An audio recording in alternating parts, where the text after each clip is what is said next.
The stars looked peaceful from the observation deck of the HSS Horizon. Admiral Tae Yuna stood alone near the massive glass window.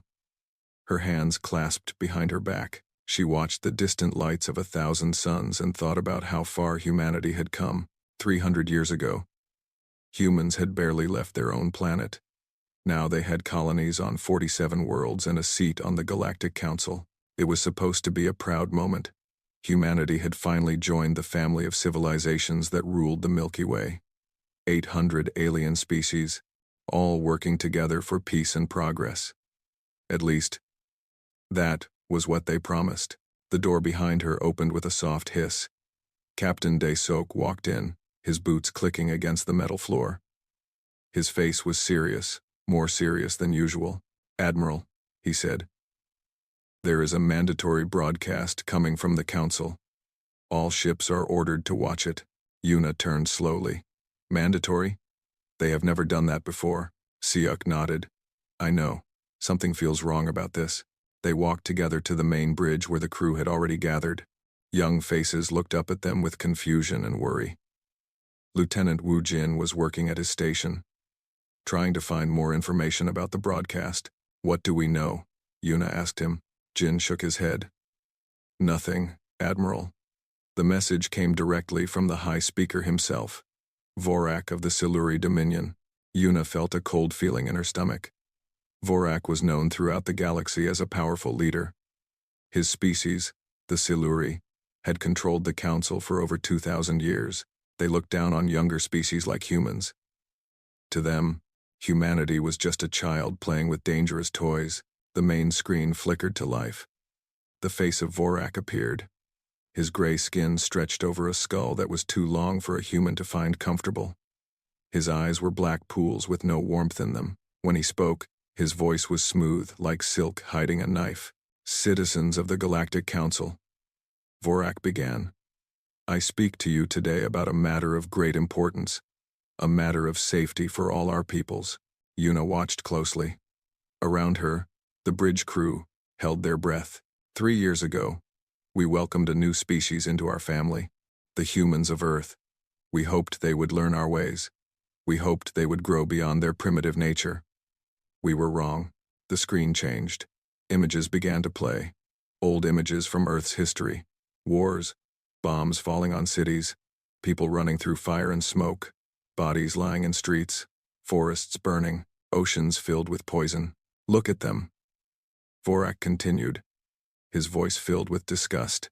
"They call themselves civilized, but they nearly destroyed their own world. They killed billions of their own kind in endless wars. They are violent. They are dangerous. They breed without control and consume everything in their path like insects." On the bridge, a young officer named Park Soo covered her mouth with her hand. Her eyes were wet with tears. Jin gripped the edge of his console so hard that his fingers turned white. Captain Sok stepped forward. "This is propaganda. These images are hundreds of years old." But Vorak was not finished. "The Council has voted. For the safety of all species, Earth and its colonies will be quarantined. Human ships will return to their home system. Human military vessels will be dismantled. Human colonies will be returned to Council control. This is not punishment. This is protection. Protection from a species that is not ready. A species that may never be ready." Vorak paused, and his thin lips curved into something that might have been a smile. "Humanity is deemed unworthy of the stars." The broadcast ended. The screen went dark. Silence filled the bridge like water filling a sinking ship. Yuna did not move. She stood perfectly still, her eyes fixed on the empty screen. Inside her chest, something burned. It was not sadness. It was not fear. It was something older, something that humans had carried with them since the first time they picked up a stone to defend their families. "Admiral?" Seok's voice was careful. "What are your orders?" She did not answer immediately. Instead, she turned to look at her crew. At their faces, Park Soo was crying silently. Jin looked like he wanted to break something. Others just stared ahead, lost in shock. They chose those images carefully. Yuna finally said. Her voice was quiet but steady. "They showed the galaxy our worst moments, our darkest days. They did not show them how we survived. They did not show them how we rebuilt. They did not show them our music, our art, our love. She walked to the center of the bridge, and every eye followed her. They called us violent. Yes, we are violent, but our violence has always had a purpose. We fight to protect. We fight to survive. We fight for each other. She paused. They think they know what humans are capable of. They have no idea. Siok stepped closer. What do we do? Yuna looked at him, and for the first time, he saw something dangerous in her eyes. Something that reminded him of old stories. Stories of warriors who never surrendered. Stories of people who burned their own ships, so they had no choice but to win. Send a message to every human ship in the galaxy. Use the secure channel. Her voice grew harder. Tell them what happened. Tell them to prepare. Prepare for what? Jin asked. Yuna turned back to the window. Out there, among those peaceful-looking stars, were aliens who thought humanity was weak, who thought they could cage humans like animals, who thought they could take away everything that humans had worked so hard to build. They were about to learn a very old lesson. A lesson that every enemy of humanity had learned throughout history. From ancient empires to modern tyrants, they all made the same mistake. They thought that because humans fought each other, they would not fight together. They were always wrong. They want to see savages, Yuna said softly, almost to herself. Then we will show them exactly what savages can do when they are pushed too far. She turned to face her crew one final time. Her eyes were cold now, like ice over a deep ocean. Send the message, Captain. Tell them Earth is calling her children home. Tell them to come, ready for war. Siok saluted. Around the bridge, the crew moved with new purpose. The shock was fading. In its place grew something else. Something that connected them all. Something that had burned in human hearts since the beginning of their species. They were not going to surrender. They were not going to hide.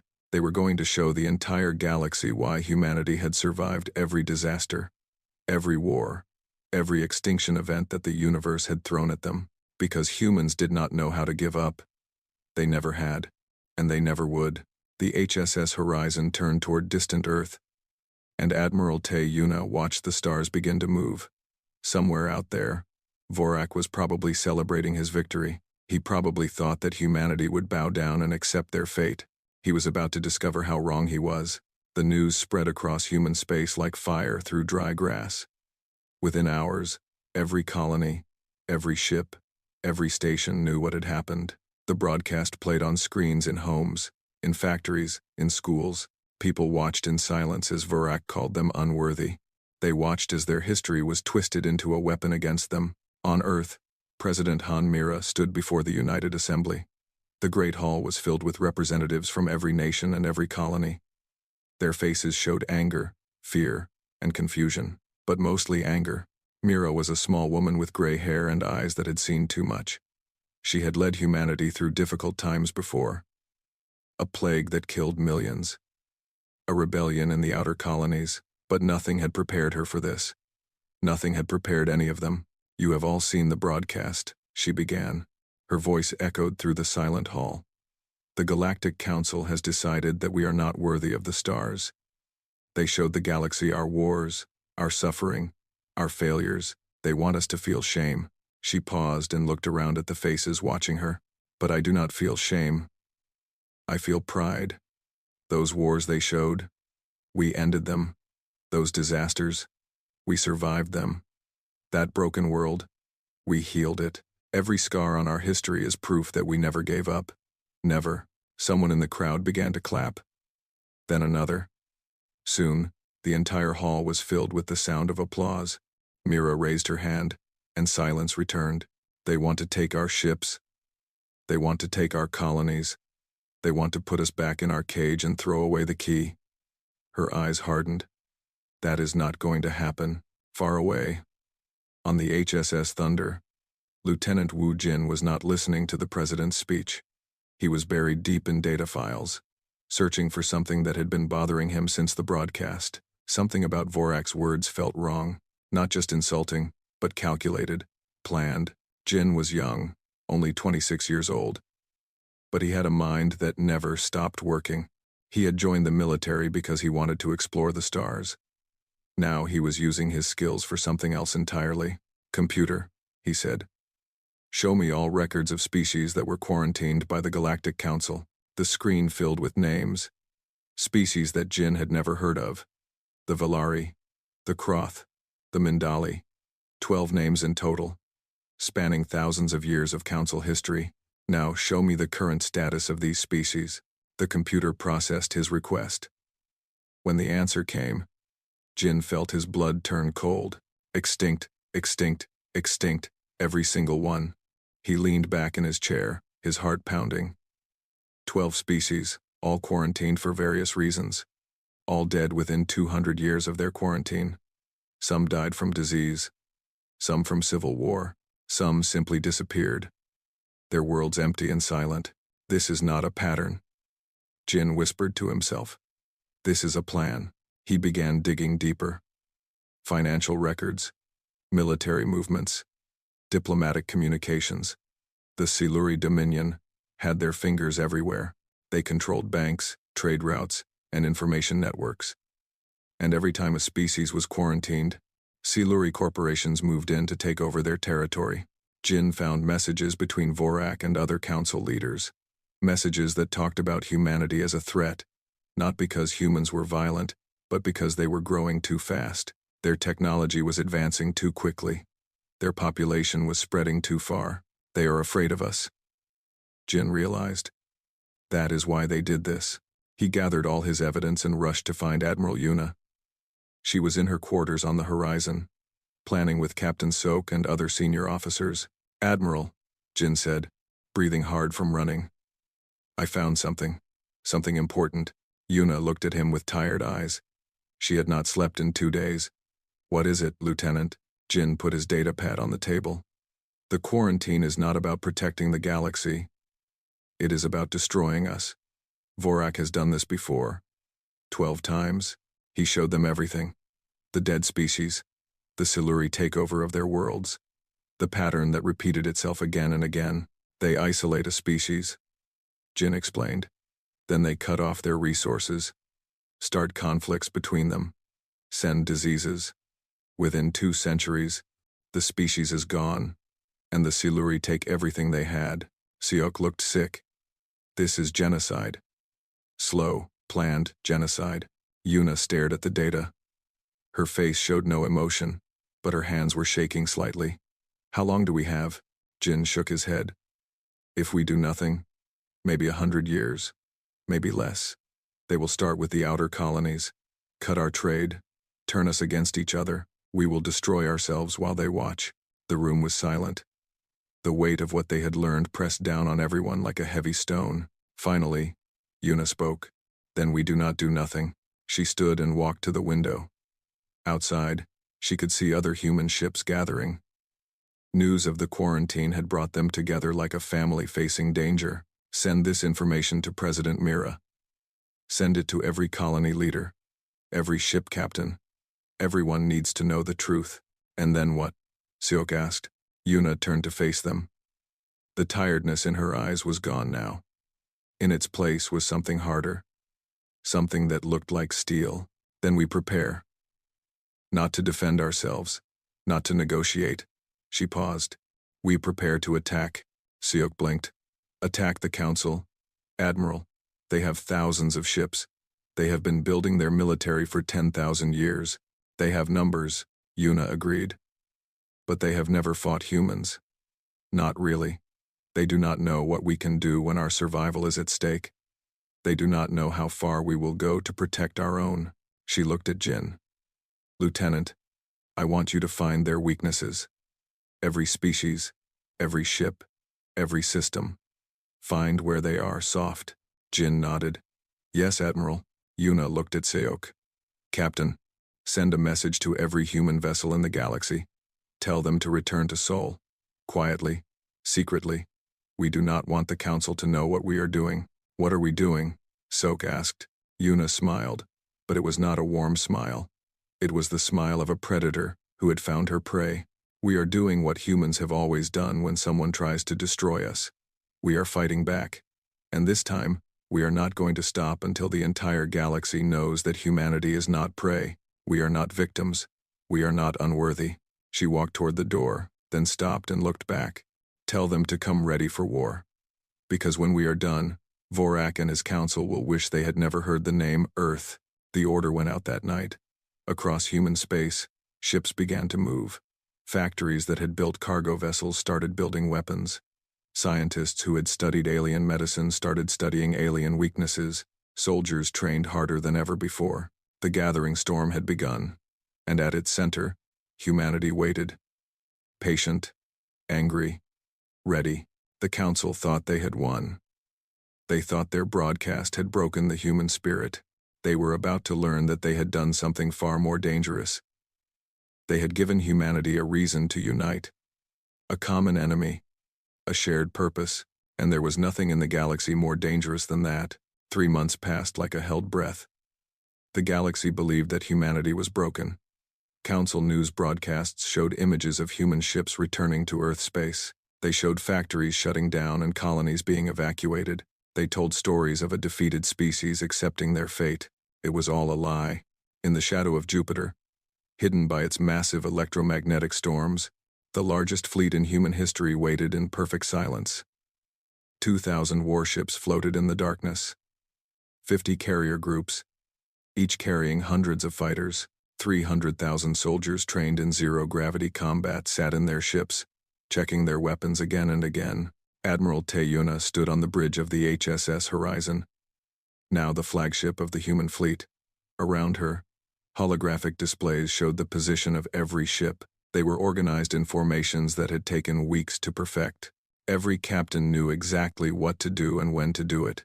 "Report from the outer scouts," Captain Sok said, approaching her. "No council ships within detection range. They still think we are hiding at home." Yuna nodded. "Good. Let them think that. The longer they believe we are weak, the more surprised they will be." Far from Jupiter, in the heart of council space, Commander Hyun Bora was playing a very dangerous game. She was the leader of an elite unit called the Black Wolves, 20 soldiers, the best humanity had ever trained. For 6 weeks, they had been living aboard a captured alien freighter, pretending to be cargo haulers. Bora was a tall woman with short black hair and a face that rarely smiled. She had spent 15 years in special operations. She had fought in conflicts that most people did not even know happened. But this mission was different. This mission would decide the fate of her entire species. "How much longer?" asked Sergeant Choi Min, her second in command. He was a quiet man with steady hands and eyes that never missed anything. Bora checked her tablet. 2 more days. We need to reach the 3rd station before we act. If we move too early, they will alert the others. The plan was simple but dangerous. The Council's capital world, Nexara Prime, was protected by 3 massive shield stations. These stations created an energy barrier that could stop any attack, but they had a weakness. They were all controlled from central command rooms inside each station. If those rooms were destroyed at the same time, the shields would fall. The Black Wolves had spent months studying the stations. They knew every corridor, every guard rotation, every security system. They had fake identification cards and uniforms that made them look like maintenance workers. To anyone watching, they were just another crew doing repairs. On the 3rd day, Bora sent a coded message to Admiral Yuna. It contained only 3 words: "Wolves. In position." Back at Jupiter, Yuna received the message and allowed herself a small smile. She turned to address her command staff. General Q Hana was there, the commander of all ground forces. Lieutenant Jin was there too, now promoted and serving as Chief Intelligence Officer. "The infiltration team is ready," Yuna announced. "We move in 48 hours. General Hana nodded. She was an older woman with gray streaks in her hair and the kind of calm that came from decades of military experience. "My Marines are ready. They have trained for this moment their entire lives. The Council has no idea what is coming." Jin added, "Their intelligence reports still show our fleet scattered and weak. They believe their own propaganda." Yuna walked to the main display and zoomed in on Nexara Prime. It was a beautiful world. covered in silver cities and connected by bridges that floated in the sky. It was also the heart of everything humanity hated. The place where Vorak had stood and called them unworthy. This is not about revenge, Yuna said, though part of her knew that was not entirely true. This is about survival. If we do not strike now, they will slowly destroy us. They will take our children's future. They will erase everything we have built. She turned to face her officers. We will attack fast and hard. We will give them no time to react. And when their shields fall and their fleets burn, we will deliver a message to every species in the galaxy. What message? Siok asked. Yuna's eyes were like cold stars. That humanity does not die quietly. That we do not accept our fate. That anyone who threatens us will pay a price so high that no one will ever dare threaten us again. On Nexara Prime, Vorak was enjoying his victory. He sat in his private chambers, surrounded by luxury that humans could barely imagine. Servants brought him rare foods and expensive drinks. Representatives from other species came to praise his wisdom and offer their support. He thought about the humans often. He thought about how they had looked when they received his broadcast, how their faces had shown shock and despair. It pleased him. Another young species put in their place. Another potential threat removed before it could grow too strong. His advisor, a thin alien named Kelvar, entered the room. High Speaker, there are reports of human ships gathering near their home system. Vorak waved his hand dismissively. Let them gather. What can they do? Their fleet is small. Their technology is primitive. They are probably just saying goodbye to each other before we take their colonies. Kelvar hesitated. Some of our analysts suggest we should increase patrols. Just in case. In case of what? Vorak laughed, a dry sound like rustling leaves. In case the primitives decide to fight back? Let them try. Our shields are unbreakable. Our fleet is 10 times the size of theirs. They would be throwing themselves into a fire. He stood and walked to his window. Outside, the silver towers of his city gleamed in the light of 3 suns. This was power. This was civilization. Not the dirty, violent world of the humans. No. Vorak said with confidence. The humans will do what every other species has done. They will argue among themselves. They will fight each other for the scraps we allow them. And in 100 years, maybe 200, they will be gone, just like the others. What Vorak did not know was that in the darkness between stars, 2,000 human ships were beginning to move. Their engines powered up in perfect silence. Their weapons charged. Their crews stood ready. Commander Bora and her Black Wolves were already inside the shield stations, waiting for the signal. Their hearts beat with a mixture of fear and determination. They knew that when they acted, there would be no going back. They would either succeed and save their species, or they would die trying. In the flagship Horizon, Admiral Yuna gave the final order. All ships, begin approach. Maintain radio silence until we reach the target zone. This is what we have trained for. This is what humanity needs from us. She paused and looked at the stars ahead. Let us show the galaxy what happens when you push humans too far. The fleet moved through the darkness like a pack of wolves hunting in the night. Silent. Deadly. Coming for an enemy who did not even know they were there. The storm was about to break. The attack began at exactly 400 hours, Galactic Standard Time, 3 shield stations, 3 teams, one moment that would change the galaxy forever. Commander Bora moved through the corridors of Shield Station. 1, like a ghost. Her Black Wolves followed in perfect silence. They wore the gray uniforms of maintenance workers, their weapons hidden beneath their clothing.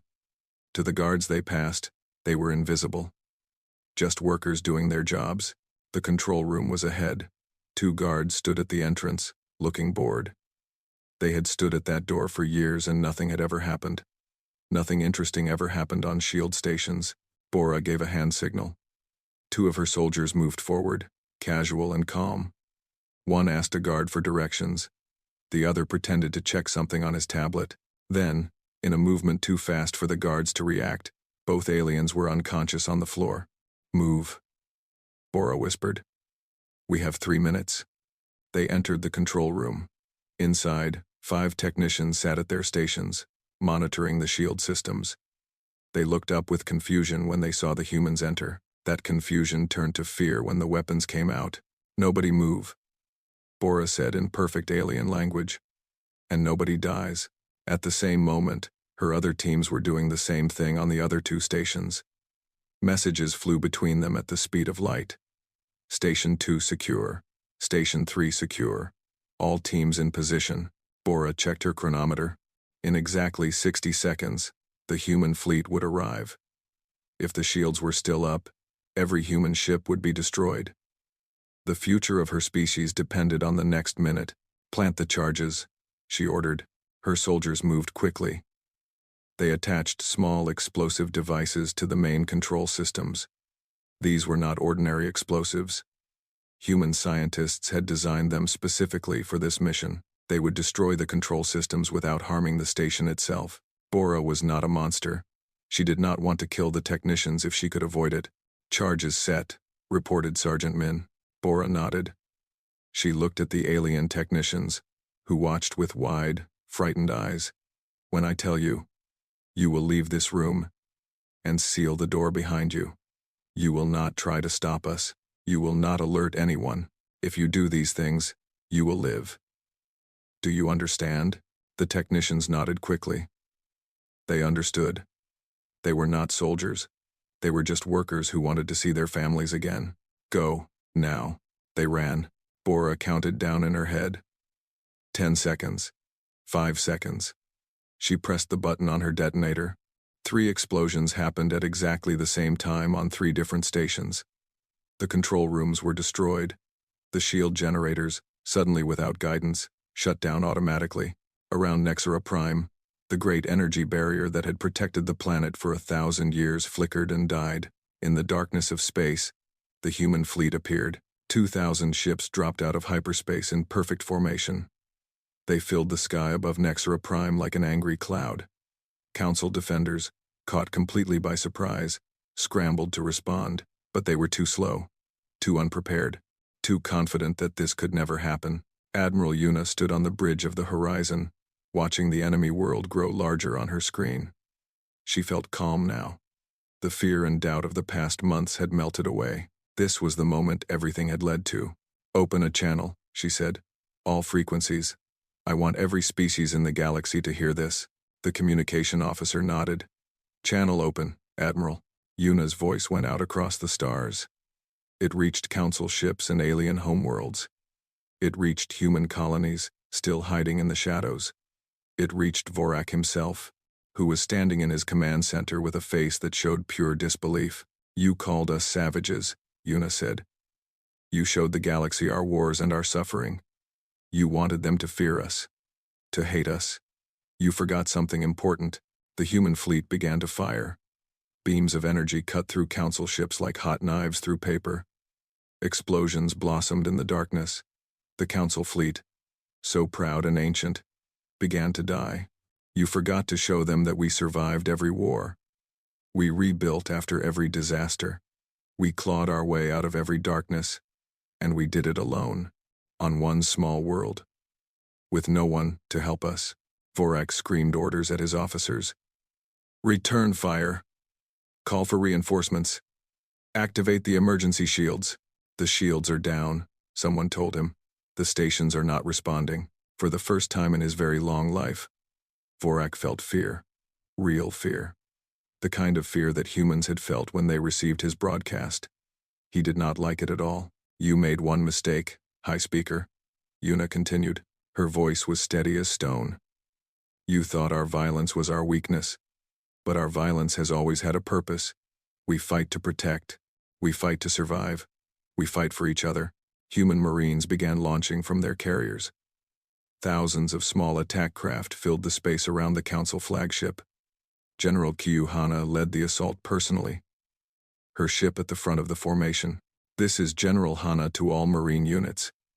Our target is the enemy flagship. We take Vorak alive. I repeat, alive. We want him to answer for what he has done."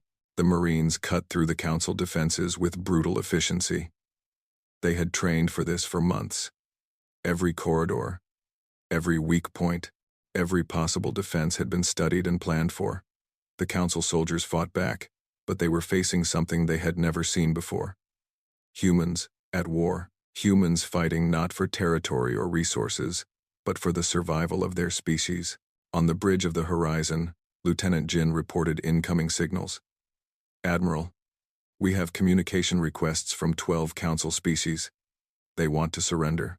Not yet, Yuna said. Not until we have Vorak. The battle lasted less than 2 hours. The Council fleet, so mighty on paper, crumbled under the human assault. Ships that had patrolled the galaxy for centuries burned like candles in a storm. Stations that had monitored trade routes for generations went dark, and above it all, the human fleet moved with a cold, terrible purpose. General Hana's Marines reached the bridge of Vorak's flagship. The High Speaker was there, surrounded by his last loyal guards. They fought desperately, but it was not enough. It was never going to be enough. When Vorak was finally brought before Admiral Yuna, he was in chains. His gray skin was pale. His black eyes were wide with a fear he did not try to hide. You cannot do this, he said. The Council will destroy you. Every species in the galaxy will hunt you down. Yuna looked at him with something close to pity. The Council is broken. Your fleet is ash. Your allies are already sending us messages, begging for peace. She shook her head. You thought you could destroy us slowly, quietly, like you destroyed the others. The Valari, the Kroth, all 12 species you erased from history. Vorak's face changed. You know about that? We know everything. Yuna stepped closer to him. And soon, so will the rest of the galaxy. Outside the window, Nixera Prime turned slowly in the void. Its silver cities were dark now. Its people were hiding in fear. For the first time in 10,000 years, the heart of the Council was silent. Yuna looked at it and felt no joy. Only a tired determination to see this through to the end. Take him to the detention level, she ordered. Keep him comfortable. He has a lot of questions to answer. As Vorak was led away, he looked back at her.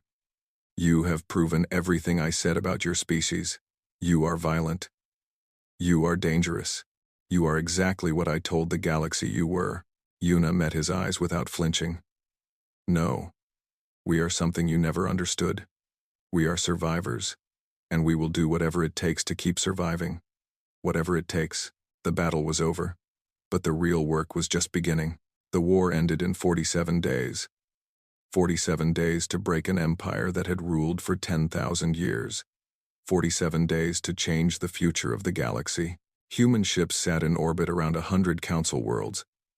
Not as conquerors, but as guards. They did not bomb cities. They did not enslave populations. They simply waited while the old order fell apart and something new began to grow. Admiral Te Yuna stood in the great chamber where the Galactic Council had met for centuries. The seats that had once held representatives of 800 species were mostly empty now. Many governments had fled or collapsed. Others were waiting to see what would happen next. Only a few dozen representatives remained. They watched Yuna with a mixture of fear and curiosity. This human woman had destroyed the most powerful fleet in the galaxy. What would she demand? Tribute? Territory? Slaves? I know what you are thinking, Yuna said. Her voice echoed in the vast hall. You are thinking about what we will take from you. What punishment we will give. How much you will have to pay. She paused and looked at each face in turn. We want none of those things. We did not fight this war for power or wealth. We fought it to survive. And now that we have survived, we want only one thing from you. The representatives leaned forward, waiting. The truth. Yuna pressed a button on her tablet. Above the chamber, a massive holographic display came to life. It showed everything that Lieutenant Jin had discovered. The 12 dead species, the patterns of manipulation, the financial records and secret messages. Vorak's entire conspiracy laid bare for everyone to see. This is what the Siluri Dominion has been doing for thousands of years, Yuna explained. They did not protect the galaxy. They controlled it. They killed any species that threatened their power. They would have done the same to us. The chamber erupted in noise.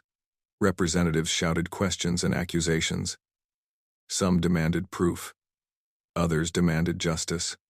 The noise was chaos, but Yuna let it continue.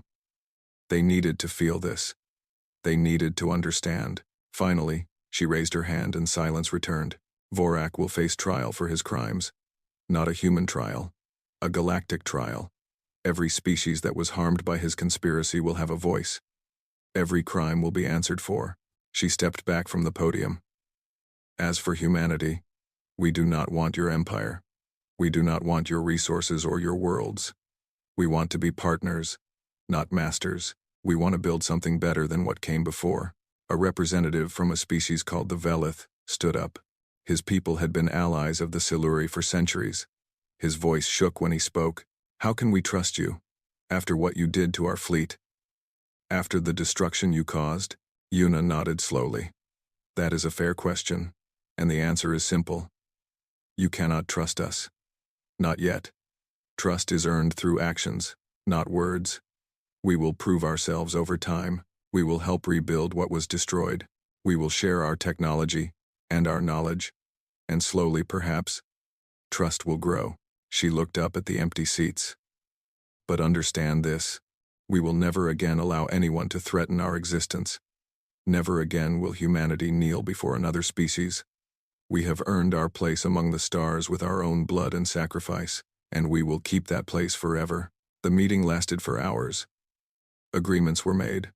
Plans were formed. A new council would be created. One where humanity had a permanent seat of power, not through conquest, but through the simple fact that they had proven themselves impossible to ignore. Back on Earth, the celebrations were huge. Every city was filled with people dancing in the streets. Fireworks painted the sky in 100 colors. Music played from every window and every door. Humanity had faced extinction, and won. That was worth celebrating. President Han Mira gave a speech from the steps of the Global Assembly building.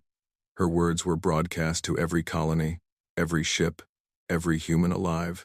We did not ask for this war, she said. We did not want it. But when they tried to take our future, we did what humans have always done. We stood together, we fought together, and we won together. She smiled. And for the first time in months, it was a real smile. To our allies, old and new, we offer our friendship. To our enemies, we offer this warning. Never again test the resolve of humanity. We are peaceful when peace is possible, but when peace fails, we are unstoppable. Far from the celebrations, on a quiet street in a small town, Captain De Sok stepped off a shuttle. He had not been home in over 2 years. The war had taken everything from him. His time, his energy, almost his life. On more than one occasion, his house looked the same as he remembered. The same small garden, the same blue door, the same window where his daughter used to watch for him. The door opened before he could reach it. A little girl stood there, maybe 7 years old now. She had grown so much since he last saw her. Her eyes went wide when she recognized him. "Appa!" she screamed and ran toward him. Siok caught her in his arms and lifted her high. Tears ran down his face, but he did not care. His wife appeared in the doorway, crying too. He pulled her close and held both of them tight. "Is it over?" his daughter asked. "Did we win?" Siok looked up at the sky. He could see ships passing overhead, human ships returning home. Somewhere up there, Admiral Yuna was probably still working, still planning, still making sure that this never happened again. "Yes, little one," he said softly. "We won. We made sure no one will ever try to cage us again." In the rebuilt council chambers, months later, a new monument was placed. It was made by human artists and alien craftsmen working together. It showed a human hand reaching upward toward the stars. Around the hand, symbols from dozens of species wrapped like a crown. Species that had once feared humanity. Species that now called them friends. Dr. Narayun, Earth's new ambassador to the council, stood before the monument at its unveiling. She was a gentle woman with kind eyes, the opposite of a warrior, but she had a strength in her that went deeper than muscles and weapons. "This monument is not about victory," she said. "It is about what comes after victory. The hard work of building trust. The long process of healing wounds. The slow creation of a future where no species has to fear extinction at the hands of another. She touched the base of the sculpture, where words were carved in 100 different languages. From Earth, with fury. From fury, unity. From unity, the stars. Nari looked at the representatives gathered around her. Humans stood beside aliens. Former enemies shook hands and shared meals. It was not perfect. There was still fear and suspicion on both sides, but it was a beginning. We have a long road ahead, she said. But I believe we can walk it together. On the HSS Horizon, now part of a peacekeeping fleet patrolling former council space, Admiral Yuna sat alone in her quarters. She was tired. More tired than she had ever been in her life. But there was also a feeling of peace inside her. A sense that she had done what needed to be done. A message arrived from Earth. It was from President Mira, thanking her for her service and offering her any position she wanted. Governor of a colony, head of the military, even a seat on the council itself. Yuna smiled and typed her response. Thank you, but no. I am needed here. There is still work to do. Still trust to build. Still a galaxy to help heal. She looked out her window at the stars. They looked the same as they always had. But everything had changed. Humanity was no longer a young species begging for acceptance. They were a force in the galaxy. A people who had earned their place through sacrifice and strength, and they would never let anyone take that away from them. Not now. Not ever. The stars burned on, silent and eternal. And among them, humanity walked. No longer afraid. No longer alone. Ready for whatever came next. The new dawn had finally arrived.